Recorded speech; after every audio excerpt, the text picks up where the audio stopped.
কেন যে মানুষ বাইরে এতগুলো টাকা খরচ করে খাওয়া দাওয়া করে আমি কিন্তু বুঝে পাই না। এই চাইনিজ আইটেম যখন বাড়িতে এত সস্তায় বানিয়ে নেওয়া যায়, কেন যে লোকে এতগুলো পয়সা খরচ করে তার হিসেব নেই। যাই হোক বন্ধুরা, আজকে কিন্তু আমি নিয়ে চলে এসেছি একদম রেস্টুরেন্ট স্টাইলে এগ চিকেন চাউমিনের রেসিপি নিয়ে। হ্যালো এভরিওয়ান, নমস্কার সকলকে, আর স্বাগত জানাই আমার চ্যানেলের নতুন একটি ব্লগে। আশা করি সকলে খুব ভালো আছেন, আর সবার কাছে একটাই অনুরোধ, প্লিজ প্লিজ পুরো ভিডিওটা দেখবেন। এগ চিকেন চাউমিন বানানোর জন্য আমি এখানে জল গরম করতে দিয়ে দিয়েছি। তো জলটা যখন দেখবো গরম হয়ে এরকম বাবলস চলে এসছে, ফুটে উঠেছে, তখন আমি দিয়ে দেবো কয়েকটা ইনগ্রিডিয়েন্টস। যেমন আমি দিচ্ছি লবণ, আর দিয়ে দেবো অল্প পরিমাণে সাদা তেল। এই দুটো জিনিস দিলে কি হবে, চাউমিনটা সেদ্ধ হওয়ার পর লেগে যাবে না। এবার আমি চাউমিনগুলো দিয়ে দিলাম। চাউমিনগুলো কিন্তু আমি দেওয়ার সময় একটা জিনিস লক্ষ্য করবে তোমরা, আমি কিন্তু ভেঙে দিচ্ছি না, ঠিক এরকম গোটা অবস্থাতেই দিচ্ছি। এরম গোটা অবস্থায় দেওয়ার কারণ একটাই, তাহলে চাউমিনগুলো যখন আমি রান্না করব তখন কিন্তু বেশ ফর্ক দিয়ে, মানে কাঁটা চামচ দিয়ে আমি কিন্তু পুরো ঘুরিয়ে তুলতে পারবো। ভেঙে গেলে, টুকরো টুকরো হয়ে গেলে কিন্তু ভালো লাগবে না। তো যাই হোক, আমি চাউমিনটা এই ফুটন্ত জলে ঠিক 5 মিনিট মতো রাখবো। যদি জলটা গরম করে গ্যাস বন্ধ করে দেন তাহলে 5 মিনিট মতো রাখবেন, না হলে মানে গ্যাসটা যদি অন থাকে তাহলে 2 থেকে 3 মিনিট রাখলেই কিন্তু চাউমিন সেদ্ধ একদম ডান। চাউমিনটা অনেকে সেদ্ধ করার সময় গলিয়ে ফেলে, তো এটা সাবধানে করলেই আর হবে না। তো চাউমিন যখন আমি দেখবো এরকম একদম সেদ্ধ হয়ে গেছে, আমি এটা জল ছড়িয়ে নেব। তো আমি কিন্তু ঠান্ডা জল দিয়ে নিচ্ছি। ঠান্ডা জলটা দেওয়ার কারণ কি, তাহলে কিন্তু চাউমিনটা দলা পেকে যাবে না। তো আমি ঠান্ডা জলে ভালো করে ধুয়ে জল ঝরতে রেখে দিলাম। এবার ততক্ষণ কয়েকটা সবজি কেটে নিই। এরপর আমি কিছু ভেজিটেবলস নিয়ে নিয়েছি, যেরকম আমি এখানে নিয়েছি একটা ক্যাপসিকাম, এখানে নিয়েছি কয়েক কোয়া রসুন, এখানে একটা গোটা কাঁচা লঙ্কা নিয়ে নিয়েছি, আর এখানে নিয়ে নিয়েছি 2টো মিডিয়াম সাইজের পেঁয়াজ। তো এখানে আমি নিয়ে নিয়েছি কিছুটা বোনলেস চিকেন। আমি যেহেতু একটা প্যাকেট চাউমিন করছি, আমি খুব বেশি চিকেন ব্যবহার করছি না, তো আমি এই চিকেনগুলোকে ছোটো ছোটো করে পিস করে নেব। আপনারা আপনাদের মনের মতো পিস করতে পারেন, কোনো অসুবিধা নেই। বড় বড় টুকরো করা যায়, কিন্তু ছোট ছোট টুকরোটা একদম রেস্টুরেন্ট স্টাইলেই হবে। রেস্টুরেন্টে তো বিশাল বড় বড় টুকরো থাকে না। এবার আমি ক্যাপসিকামটা কেটে নেব। ক্যাপসিকামটা কিন্তু আমি দেখিয়ে দিচ্ছি আমি ঠিক কী শেপে কাটছি। যেহেতু আমি এক্স্যাক্ট রেস্টুরেন্ট স্টাইলে বানাচ্ছি, তাই কিন্তু রেস্টুরেন্টে ঠিক যেরকমভাবে সার্ভ করা হয় খাবারটা, আমি কিন্তু এক্স্যাক্টলি সেই স্টাইলেই ইনগ্রিডিয়েন্টসগুলোকেও কেটে নেব। হ্যাঁ, এখন চাইলে নিজের মতো করে শেপ দেওয়াই যায়, সেটা কোনো প্রবলেম নয়। বাট দ্য থিং ইজ, যদি আমরা এক্স্যাক্ট প্রপার জিনিসটা চাই তাহলে আমাদের কিছু জিনিস মেনটেন কিন্তু করতেই হয়। যেরকম আমি এখানে দেখিয়ে দিচ্ছি আমি ঠিক কীরকমভাবে শেপটা নিচ্ছি। এরকম লম্বা লম্বা করে মাঝ বরাবর করে আমি কেটে নিচ্ছি, সরু সরু করে এরকম লম্বা লম্বা শেপগুলো কিন্তু হয়েছে। আমি এখানে কিন্তু চিলি চিকেনের মতো মানে স্কোয়ার ফ্রেমে কাটিনি। তো এই জিনিসগুলো একটু খেয়াল রেখে কাটলে কিন্তু, বা জিনিসগুলো তৈরি করলে কিন্তু একদম প্রপার রেস্টুরেন্ট স্টাইলে বানানো, কোনো বড় ব্যাপার নয়। এবার পেঁয়াজ কুচিয়ে নিচ্ছি, আর তার সাথে কাঁদছি দুঃখের জন্য নয়, পেঁয়াজ কোচানোর জন্য অটোমেটিকলি চোখ থেকে যেই জল আসছে সেই কান্নাটা।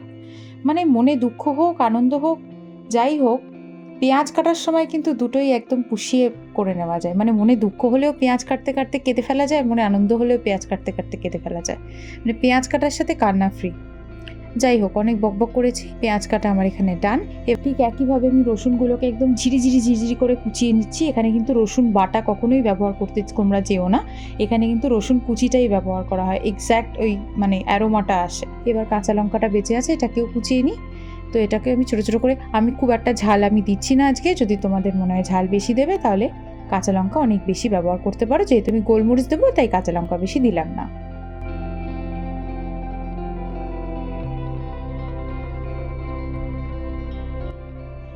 এবার ঝটপট করে রান্নাটা শুরু করে দিই। তো সবার ফার্স্টে আমি এখানে দিয়ে দিলাম সাদা তেল।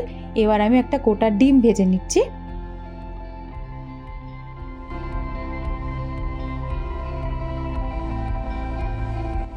তো এইবার আমি এই তেলে দিয়ে দিচ্ছি রসুন কুচিটা। প্রথমে রসুন কুচিটা দিলে কি হবে, অ্যারোমাটা দারুণ আসবে, দারুণ। এবার আমি দিয়ে নিচ্ছি চিকেনটাকে খুব ভালো করে ফ্রাই করে নিচ্ছি তেলের সাথে। চিকেনটা দেওয়ার কারণ হচ্ছে এখন, তাহলে চিকেনটা খুব ভালো সেদ্ধ হয়ে যাবে। ও আরেকটা কথা বলে রাখি, আমি কিন্তু চিকেনটা ধুয়ে ম্যারিনেট করে রেখেছিলাম শুধুমাত্র ভিনেগার দিয়ে, কোনো রকম লবণ কিন্তু ছিল না। পর আমি এখানে দিয়ে দিচ্ছি কুচো করে রাখা পেঁয়াজটা। তো এইটা এখানে দিয়ে কিন্তু একটু হালকা করে ভেজে নিতে হবে, যতক্ষণ না রসুনের কাঁচা গন্ধটা চলে যাচ্ছে ততক্ষণ একটু ভেজে নিলাম। এবার দিয়ে দিচ্ছে ক্যাপসিকামগুলোকেও খুব ভালো করে সতে করে নিলাম। এবার এই কুচিয়ে রাখা লঙ্কাগুলোও কিন্তু দিয়ে দিলাম, দিয়ে এবার ভালো করে সমস্তটাকে তেলের সাথে ভালো করে আমি ফ্রাই করে নিচ্ছি। ভিনেগারটা দেওয়ার পর আমি দিয়ে দিলাম অল্প পরিমাণে চিলি সস, তারপর আমি দিয়ে নেব সয়া সস। আচ্ছা, এবার বলে রাখি, soya sauce, chilli sauce, vinegar এই তিনটে কিন্তু পরিমাণ খুব ভালো করে বুঝে দিতে হবে, নাহলে অত্যাধিক পরিমাণে টক হয়ে যাবে, যেটা একদম খেতে ভালো লাগবে না। আর সসে যেহেতু লবণ থাকে তাই আমি অল্প চিটে ফোটা লবণ ছড়িয়ে দিলাম, যেহেতু চাউমিন সেদ্ধর সময় কিন্তু আমি লবণ দিয়েছিলাম। আর দিয়ে দিচ্ছি নামমাত্র মানে 1 চিমটি চিনিটা আমি চাইনিজ রান্নায় কিন্তু আমার আগের রান্না দেখলেও বুঝবে যে আমি চিনিটা ব্যবহার করি, এই জন্যেই যে টকটা ব্যালেন্স করতে হেল্প করে। ক্যাপসিকামটা হালকা সফটনেস চলে এসছে, এবার আমি বয়েল করে রাখা যে চাউমিনটা ছিল সেই চাউমিনটা কিন্তু দিয়ে দেবো। আচ্ছা, একবারে পুরোটা দেবো না, তাহলে মিক্সিংয়ের প্রবলেম হয়, আমি অল্প অল্প করে দিয়ে নেবো আর মিক্স করে নেবো।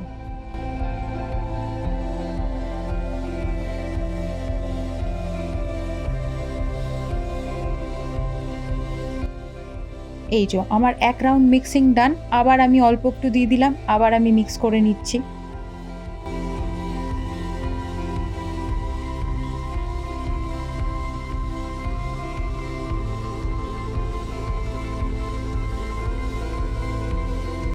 ব্যাস, আমার মিক্সিং করা কিন্তু ফুল অ্যান্ড ফাইনাল ডান।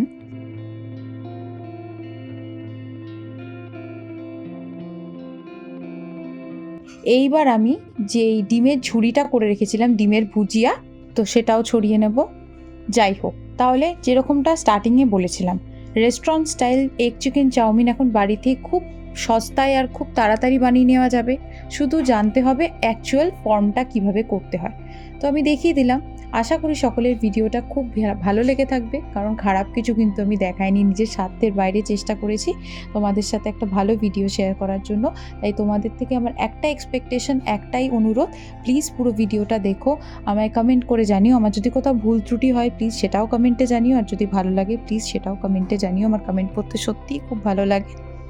সবাই কিন্তু খুব ভালো থেকো। আবার আসছি আমি খুব তাড়াতাড়ি নতুন একটা ব্লগ নিয়ে, নতুন একটা রান্নার ভিডিও নিয়ে, যেটা তোমাদের ভালো লাগবে সেরকমই কোনো ভিডিও নিয়ে আসছি খুব তাড়াতাড়ি।